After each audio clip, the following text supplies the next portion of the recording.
Halo, bersama Tiander dan ini Redmi 5 Plus Vince. Kali ini saya akan membahas kasus hang logo. Nah, di sini teman-teman bisa perhatikan nyalanya Mi logo saja ya. Iya, saya pastikan kondisinya akan seperti ini terus ya. Jadi saya lepas backdoornya untuk matikan ponselnya terlebih dahulu. Nah, di sini saya coba flash menggunakan EDL. Di sini dia titik test pointnya.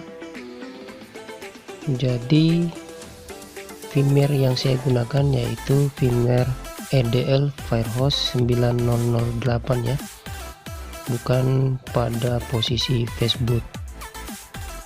Dan seperti biasa, tool yang saya gunakan yaitu UV Android Toolbox. Set ke Qualcomm terlebih dahulu, kemudian brandnya kita pilih Xiaomi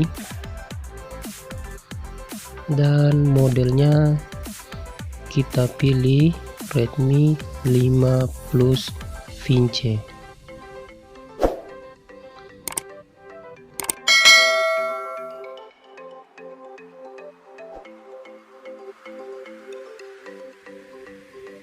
Nah, ini dia ya, Redmi 5 Plus Vince. Untuk firmware-nya sendiri di sini saya gunakan firmware global ya, ROM global. Sekarang saya ke HP-nya. Nah, di sini saya hubungkan dulu kedua titik test point-nya sampai ke posisi EDL 9008 ya. Tidak perlu colok baterai, cukup kita hubungkan kabel USB saja. Iya, ini sudah terdetek. Kemudian kalau sudah terdetek seperti ini, kita tinggal klik identify device.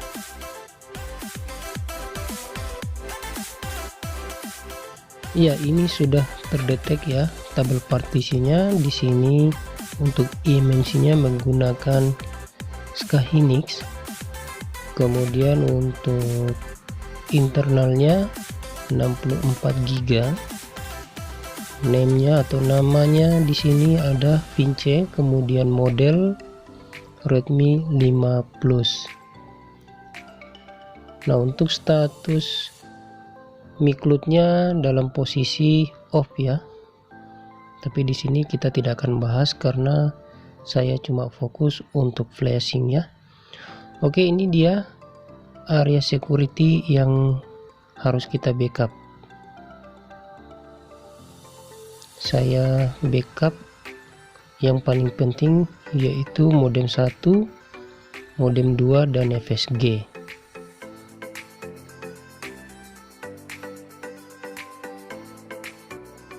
Dan ini dia hasil backup security-nya ya untuk modem 1, modem 2 dan FSG-nya. Oke, ini sudah aman. Kita lanjut klik lagi. Sekali lagi kita pilih global firmware-nya ya. Nah, ini sebelum kita flashing, kita pastikan dulu tercentang semua tabel partisinya. Ya, kalau sudah, kita tinggal klik flash. Yes.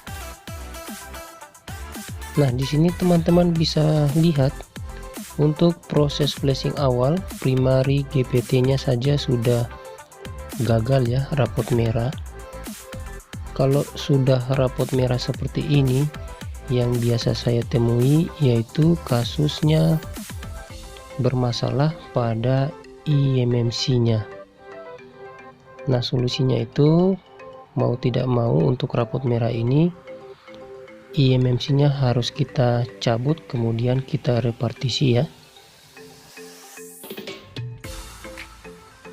Kalau teman-teman perhatikan di awal saya nyalakan HP-nya, di situ kelihatan ada gambar gembok terbuka ya. Nah, kalau di Xiaomi itu artinya unlock bootloader. Kalau misalnya HP ini sudah unlock bootloader dari awal kita beli HP, Saya bisa pastikan kalau itu HP garansi distributor. Kenapa garansi distributor? Karena kalau dia garansi distributor, kita flash menggunakan ROM global pasti tidak bisa ya. Makanya harus unlock bootloader dulu baru bisa menggunakan ROM global. Aslinya itu menggunakan ROM Cina. Ya kalau ROM Cina tentu saja tidak ada bahasa Indonesianya ya. Ya di sini sudah saya buka untuk CPU dan eMMC-nya ya. Saya pastikan eMMC-nya ini menggunakan SK Hynix ya. Nah di sini eMMC-nya mau saya angkat. Setelah itu direpartisi.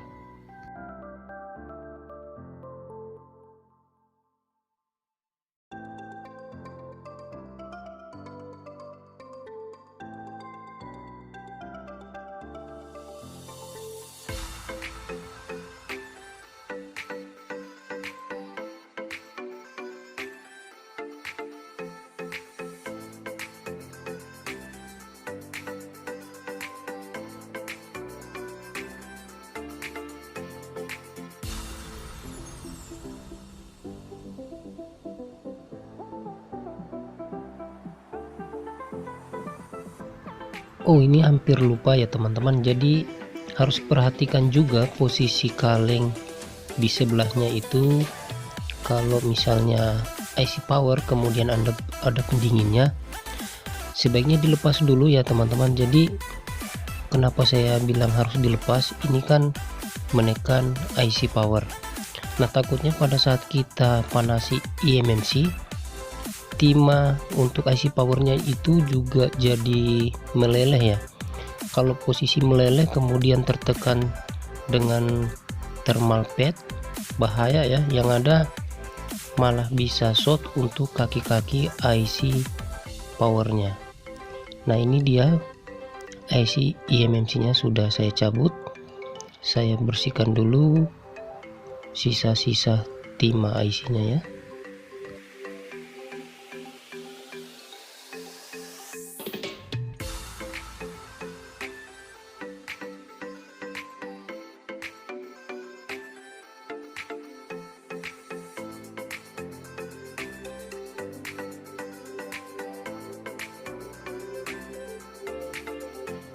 Ini dia IC eMMC nya sudah bersih ya.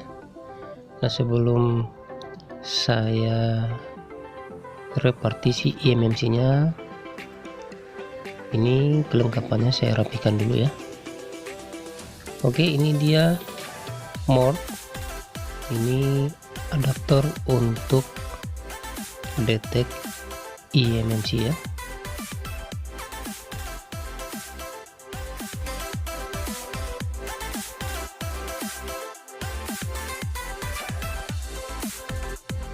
Dan seperti biasa saya buka dulu UV eMMC toolbox, lanjut klik identify eMMC. Nah benar kan teman-teman, bisa perhatikan di sini ternyata untuk status lifetime-nya sudah urgen ya. Jadi ini yang saya bilang tadi harus direpartisi. Tapi sebelumnya saya backup dulu untuk DAM 1 GB. Cukup 1 GB saja saya backup ya. Kemudian klik read.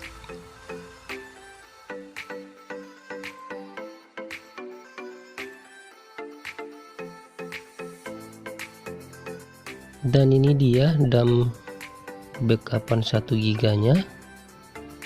Ini berikut setelah DAM kita backup, saya coba erase dulu.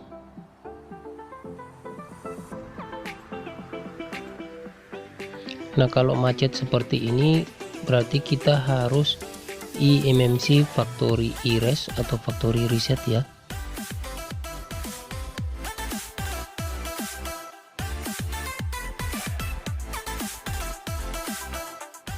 Iya, sukses. Coba identify eMMC sekali lagi. Iya. Nah, sekarang saya coba untuk write extension CSD dari Asus 4 ya, atau T00i. Ini di drag saja untuk extension CSD nya.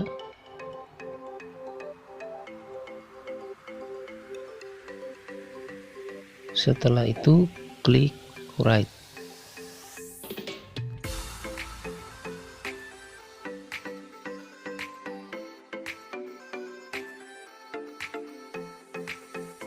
Write extension CSD sukses. Sekarang saya coba cek kembali identify eMMC. Nah, di sini teman-teman bisa lihat urgennya itu sudah hilang ya. Jadi saya pastikan untuk lifetime urgennya sudah kembali normal. Ini dia. Untuk SLC dan MLC nya juga kembali normal 0% ya. Nah, selanjutnya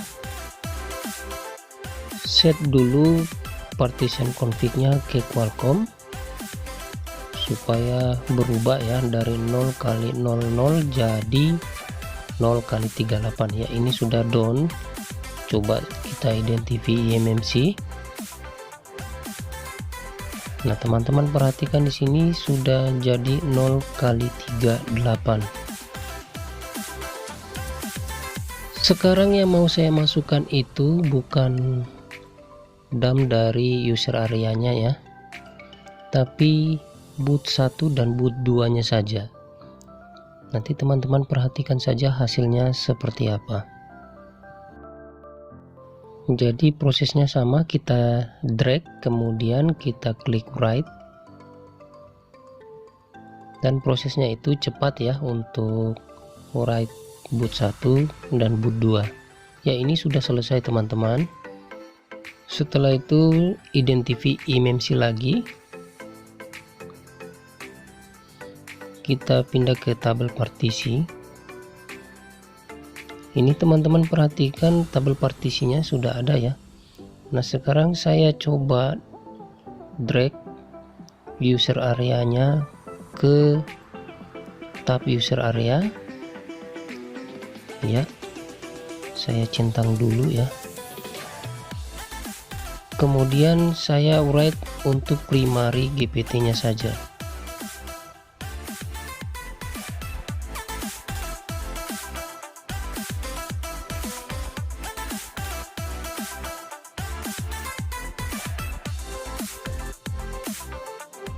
Proses write sudah selesai. Identify eMMC sekali lagi.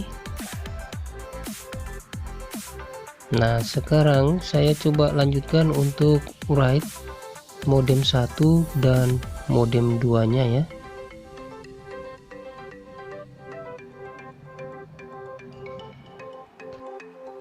Ini banyak cara untuk metode write nya ya teman-teman.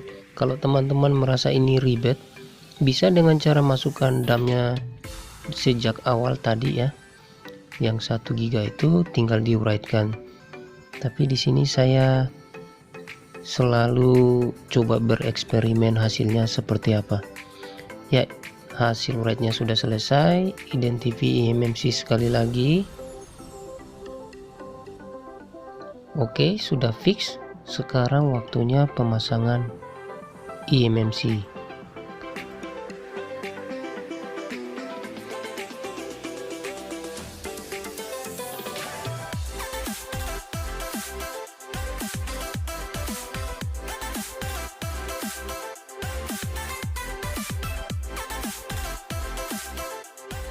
Perlu teman-teman ketahui, di sini saya gunakan timah cair low temperature. Jadi kelebihannya itu pemasangan eMMC tidak butuh waktu lama ya. Kalau waktunya cepat, otomatis ketahanan eMMC nya itu terjaga ya. Juga tetap menjaga kinerja CPU. Nah, ini dia pemasangan eMMC sudah selesai. Saya bersihkan dulu supaya kelihatan rapi ya. Nah, ini juga untuk CPU nya saya bersihkan lagi. Kalau kondisinya bersih itu kan kelihatan seolah-olah belum pernah digarap ya. Jadi kondisi mesinnya tetap kelihatan mulus. Ini dia hasil pemasangan eMMC nya.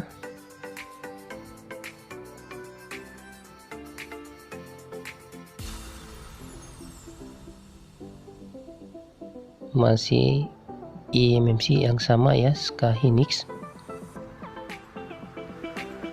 Ya, saya pasang kembali mesinnya, kemudian di flashing kembali ya dengan menggunakan firmware yang sama untuk EDL 9008.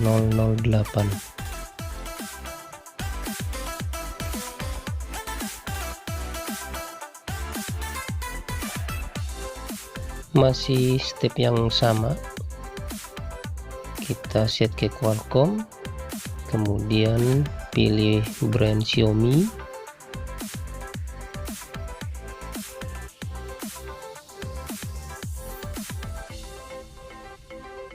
kemudian pilih model Redmi 5 Plus dan firmware global. Pastikan dulu tabel partisinya semuanya tercentang ya. Nah, sekarang kita colok HP-nya supaya terdeteksi 9008.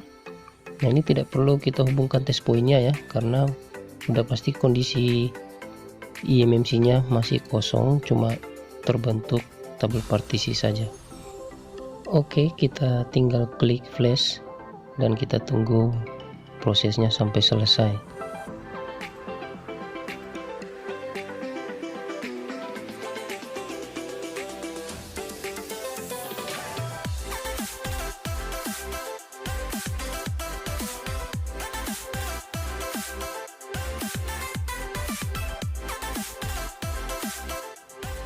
Ya, proses flashing sudah selesai. Kita coba menyalakan HP-nya ya. Caranya kita colok kembali USB, kalau memang nyala pasti muncul Mi ya. Nah, ini teman-teman bisa lihat. Selanjutnya kita tinggal pasang kembali baterai dan kita tekan tombol power on off-nya.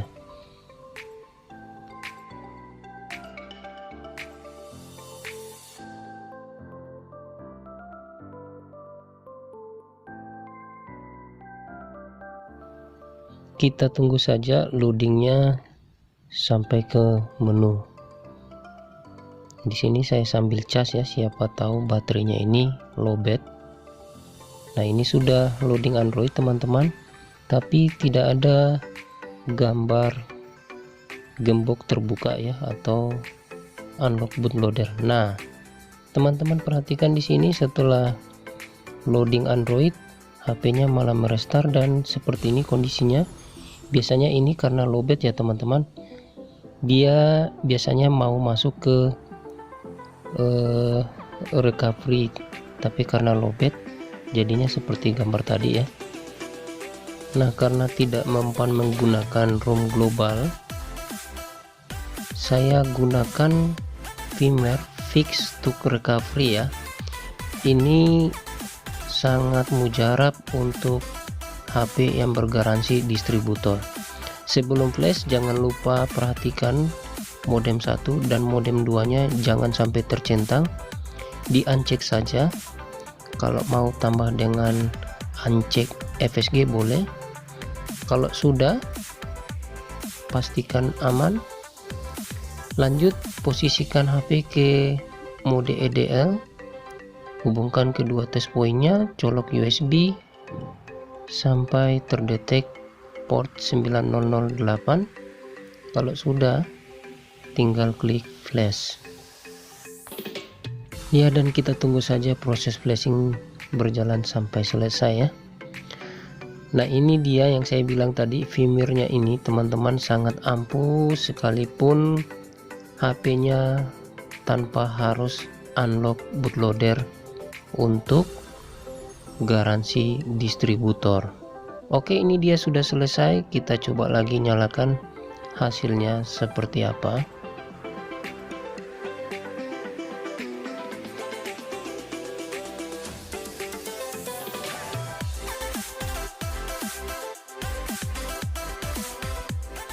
Nah, di sini durasinya saya percepat saja supaya tidak memakan waktu ya.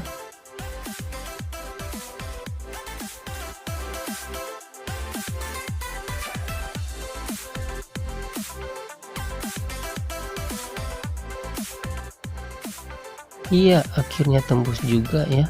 Mantap. Nah, firmware fix untuk recovery ini masih MIUI 9 ya. Nanti kalau teman-teman mau update silakan. Oke, saya lanjut untuk lewati setting wizardnya. Di sini saya percepat saja ya, karena menurut saya tidak ada yang terlalu penting di sini.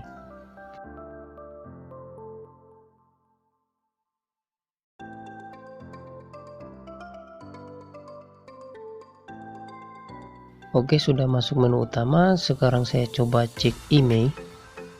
Harusnya ini normal ya, karena sudah saya isi pada saat write dump ya. Ternyata normal emailnya. Sekarang saya coba masuk ke pengaturan tentang ponsel. Nah, ini dia teman-teman, ternyata RAM-nya 4 GB tapi penyimpanan internalnya itu sayang ya, cuma terdetek 32 GB saja ya. Ini kan harusnya 64 GB. Kalau kita cek box di awal tadi terdetek 64 GB, tapi setelah di flash ternyata cuma 32 GB ya. Nah, caranya bagaimana untuk mengembalikan ke 64 GB? Ya, mau tidak mau eMMC nya ini harus saya cabut kembali, kemudian resize user datanya ya. Jadi ini dia eMMC nya harus saya cabut kembali.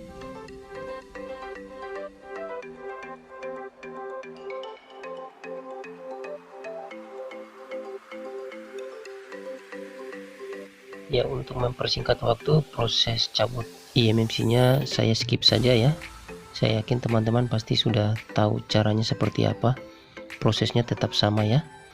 Nah, di sini lanjut klik special task dan kita nanti pilih yang paling atas ya, resize user data. Tapi sebelumnya saya tunjukkan dulu ini yang tadi saya bilang terdetek 64 GB tapi yang terbaca cuma 32 GB ya.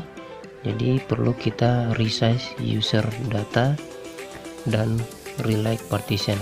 Nah, ini sudah selesai teman-teman, prosesnya sudah selesai. Kita pasang kembali eMMC nya, saya skip juga.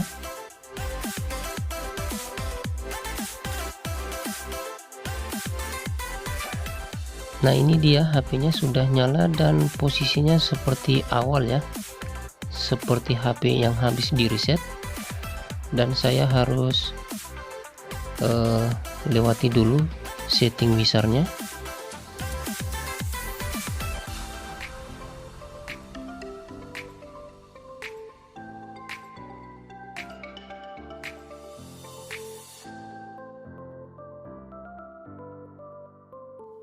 Nah, ini dia sudah masuk ke menu utama.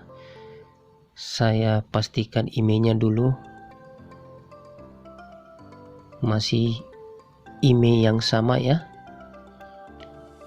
Lanjut lagi ke pengaturan, kita cek lagi bagaimana penyimpanan internalnya. Iya, mantap. Di sini teman-teman bisa lihat sudah full 64 GB ya. Nah, ini dia spesifikasi HP-nya. Jelas ya. Jadi seperti itu dia step-stepnya ya. kalau misalnya setelah kita flash memorinya tidak terdetek, tidak terbaca yang seharusnya. Jadi prosesnya seperti itu, harus cabut eMMC, kemudian kita klik resize user data and relight partition. Oke, karena kasusnya sudah selesai, langsung saja HP-nya saya rakit kembali.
Oke teman-teman, mungkin saya pikir cukup sampai di sini ya, karena kasusnya sudah selesai. Saya Tiander pamit undur diri dan kita bertemu lagi di lain kesempatan.